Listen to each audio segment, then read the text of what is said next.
Oficiálne na kameru. Ďakujem. Môžete sa zoznámiť. Nice to meet you. So, how did you get to know about this place, about this event? No, I know what. Yeah? Instagram stories. I saw a post on Facebook.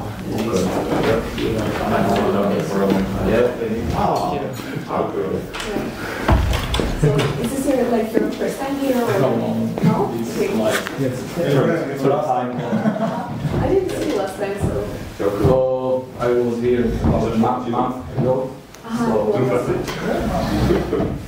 Yeah.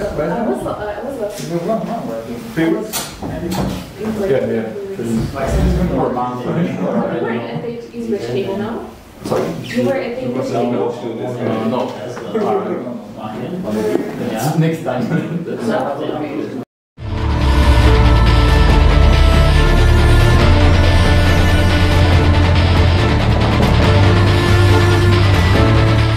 OK, tak sa nám predstavte prosím vás a povedzte nám, ako vznikla v podstate táto aktivita vaša. Moje meno je Adam Černický. Ja som študoval na vysokej škole, tak som bol na Erasme v Mnichove v Nemecku. A vlastne mal som trošku problém s jazykom, že som maturoval z nemčiny, ale ten jazyk nešiel moc do mojej hlavy. A keď som tam prišiel, tak som sa stretol s nejakými ľuďmi, čo mi ukázali, že na univerzite sa koná podobné podujatie jazyková kaviareň. Mi povedali, že tam sa môžeš naučiť rozprávať s ľuďmi, tam budú s tebou radi komunikovať. Ja som to navštevoval, to stretnutie, to bolo vlastne každú stredu.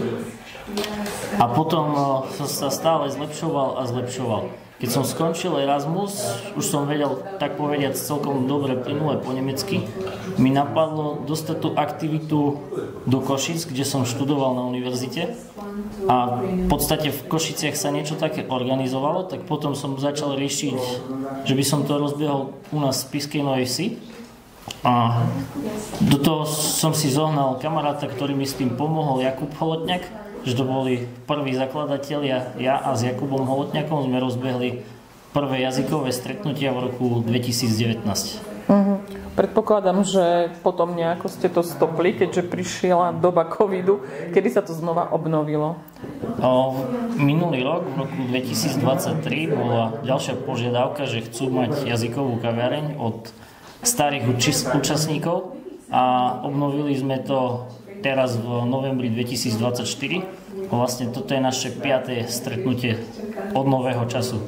Predtým od toho roku 2019 to fungovalo na mesačnej báze, myslím január, február, marec, až dokým neprišiel COVID. Boli sme celkom veľká komunita, okolo 10-15 ľudí a spolu nám to pomáhali organizovať, myslím, že 5. Čo všetko tu môžu novovešťania a nie len asi novovešťania zažiť, alebo v akých jazykoch sa tu dá rozprávať? Môžu si tu porozprávať po anglicky medzi sebou, po francúzsky, po španielsky, po nemecky alebo po taliansky. Každý je aký jazyk chce v podstate. Je dôležité, aby sa tí ľudia stretli a povedali, aký jazyk chcú. My vieme pripraviť ten stôl. V podstate momentálne máme komunitu veľmi dobrú po anglicky. Potom máme celkom dobrú komunitu po španielsky, najnovšie bola požiadavka na francúzsky stôl a ešte na nemecký stôl máme málo ľudí, čiže kto chce, nech príde pokecať na nemecký stôl. Rozprávame o bežných veciach v živote. Sú to ľudia, ktorí sa poznajú, alebo sú to úplne nejakí cudzí ľudia vlastne medzi sebou, čo budú komunikovať? Niektorí sa poznajú, niektorí sú noví. Stále príde niekto nový a tomu sa tešíme, keď niekto nový príde a ideálne, keby každé stretnutie prišiel stále niekto nový. V podstate druhý organizátor, vy ste sa kedy a prečo pridali? Ja som sa pridal hneď z začiatku, ako už to tam možno spomenul, možno nie, tak moja sestra spolu organizovala tento event, keď to začalo v roku 2019. A chodil som to na angličtinu ako normálne človek, že sa zoznámil s novými ľuďmi a tak.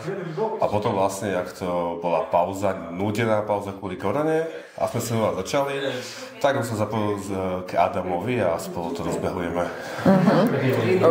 Ako to tu prebieha? Opíšte nám to v podstate nejako. No, prebieha to v ideálnom prípade tak, že máme 4 stoly, nemecký, španielský, anglický a francúzsky. A človek tu príde za tým účelom, aby zažil takúto neformálnu komunikáciu o bežnej škole, má tam nejaké úlohy, písomky a tak. A môžeme sa bojí rozprávať tým cudzým jazykom, ale to je práve, chceme toho človeka nejak, nie že nútiť k tomu, ale mu je naproti tomu, že by ten jazyk používal bežné konverzácie. Máme pripravené nejaké rôzne otázky, jak na maturite, dajme tomu, ale také jednoduchšie, sa človek nad tým zamyslí a máme veľké plány, plánujeme stolové hry a oveľa viac aktivít do budúcna. Ale teraz zatiaľ je to na také tej voľnej konverzácii. Čiže nevadí v podstate, ak nevie ten dotyčný veľmi dobre v tom jazyku rozprávať? Absolútne nie, tu sa často rukami ukazuje, používa sa zápisník, na pamäti to chodí so veľkým slovníkom španielštiny, mobily používame, umelú inteligenciu, prekladáč, čiže všelijaké rôzne možné prostriedky a už sa nejak rukami, nohami dorozumieme. Že je to fakt veselé niekedy. Čiže účel je v podstate len, aby sa v tom jazyku konkrétnom, ktorý si vyberú, komunikovalo. Áno, hlavne nejak zbúrať tie bariéry a nie také, že bojím sa, neviem tým rozprávať, ale práve pozbudiť toho človeka, že aj to, čo málo vie, aby dalo seba von a pracoval na tom. Spomínali ste jazyky ako francúzština, angličtina, nemčina a spiština je kde?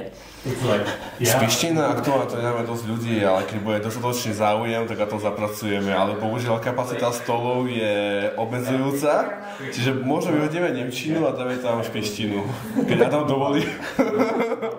Alebo málo mladých ľudí asi rozpráva po spisky, či?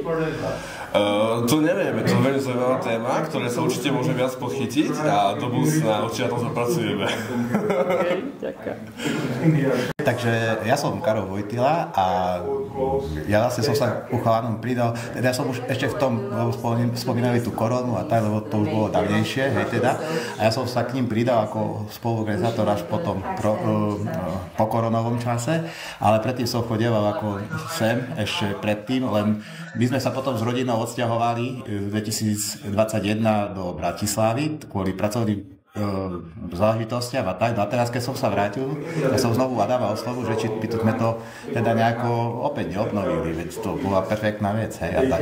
Ja sám vlastne som za ten nemecký stôl, lebo ja sa nemčine venujem aj tak, že mám napríklad aj facebookovú stránku a mám tam asi 13 000 followerov a no a tak, no a sa tam učíme navzájom. Vlastne to tak vzniklo, že ja som sám, ako všetci tu spomínali, že sme sa zle učili na strednej a tak patrím k ním tiež, akože hrozné, hej. Sme to brali skôr, no proste, hej. No ale prišiel čas, keď som musel ja napríklad, chcel som vycestovať do Švajčiarska, no a tam som bol hodený do vody a nielen tú Hochdeutsch, tú spisovnú, ale teda tie dialekty, všetko zvládať a tak. No tak a teraz mám tie skúsenosti a tie skúsenosti by som ako rád odovzdal ďalej, hej, a tak. Hlavne to, čo sa v škole ani nedá naučiť, hej, tie dialekty a tak. Vravíte, že ste tu za nemecký jazyk, ale keď sa rozprávate po nemecky, hej, teraz s niekým a počujete vedľa španielčinu, to vás neláka pridať sa napríklad k inému cudziemu jazyku? Akurát dnes, lebo ešte som bol v Košiciach teraz do obeda, sme tam boli so Španielmi, ale po španielsky viem sa pozdraviť, takže, ale tí Španieli vedia po slovensky, lebo tu už 20 rokov pôsobia a zrovna v Bratislave, ja som sa s nimi zoznámil, ale pôsobím aj v rámci Košíc, takže ako som to rozbehaný. No ale toto tu vnímam ako veľmi dobrú aktivitu a budem rád, keď sa čoraz viac ľudí tu pripojí a môžu tu vzniknúť krásne priateľstvá, krásne vzťahy a to vďaka jazykom, takže tak. Chcem sa vás spýtať, ste tu prvýkrát? Vy ste párik? Alebo, hej, čiže ste prišli prvýkrát. Prečo ste sem prišli? Vlastne ja poznám Adama zo strednej školy, my sme boli spolužiaci na drevárke a síce sa už momentálne tak nestretávame ako niekedy, ale tak už niekoľkokrát ma volal na tú akciu a raz som sa s ním ešte stretol ohľadom tohto nápadu, myslím, keď raz niečo plánoval, ale teraz som to vlastne oficiálne ako prvýkrát, keď už to je tak robia sa rozbehnuté, tak som zavolal aj priateľku, že... Ste pri anglickom stole, venujete sa nejako tomuto jazyku, alebo študujete ho, alebo ako ste s ním spojení s tým? Máme angličtinu už ako keby doštudovanú, iba sem tam vlastne rozprávame sa, ale chceli by sme začať študovať aj iné jazyky, tak sme si povedali, že by to bolo fajn si to tu pozrieť, stretnúť ľudí, čo rozprávajú aj inými jazykmi a tak. Okay. Prečo práve francúzština? Som študovala francúzštinu na škole a sa teším, že mám človeka, s ktorým môžem svoju francúzštinu cvičiť a zlepšovať sa v cudzom jazyku. Prvýkrát takto po francúzsky ste tu? Tu áno, hej, tu áno. To je nový náš stolík, kde môžeme rozprávať aj po francúzsky, takže sa veľmi teším, že máme nových ľudí tu. Vy ste tu prvýkrát? Áno, ja som tu prvýkrát. A ako ste sa vy dostali k francúzštine? Alebo rozprávate bežne po francúzsky, alebo sa venujete tomuto jazyku? Myslím, že tento rozhovor je príliš krátky na to, aby som vám vysvetlila, ako som sa ja dostala k francúzštine. Keď máte ďalšiu hodinu, ráda vám to vysvetlím. Dobre, máme do budúcna určite. Môžem to skrátiť, ale to nebude taký zaujímavý príbeh. V Spišskej Novej Vsi niekedy existoval taký obchod, kde sa predávali staré knihy a ja som tak chodila a našla som si taký krásny sivý obal a to bol biografia Edith Piaf, teda nie auto, ale biografia písala ju jej sestra, ktorá sa volala náhodou ako ja, len po francúzsky sa to volá Simone. A tak ma veľmi zaujal ten príbeh a tým pádom som si vytvorila ako vzťah k francúzštine a na základe toho ja som si dokonca vybrala aj hotelovku, pretože som sa veľmi dobre učila a moja obvodná lekárka mi nechcela dať ani pečiatku, že ty pôjdeš na gymnáziu a nebude z teba nič iné než lekár, právnik alebo niečo študované. A ja som povedala, že nie, ja chcem ísť na hotelovú akadémiu. A my sme tam mali takú veľmi dobrú a prísnu hlavne profesorku, pani profesorku Tobiašovu. Keď sa to dostane k nej, tak pozdravujem, ale ďakujem za všetko.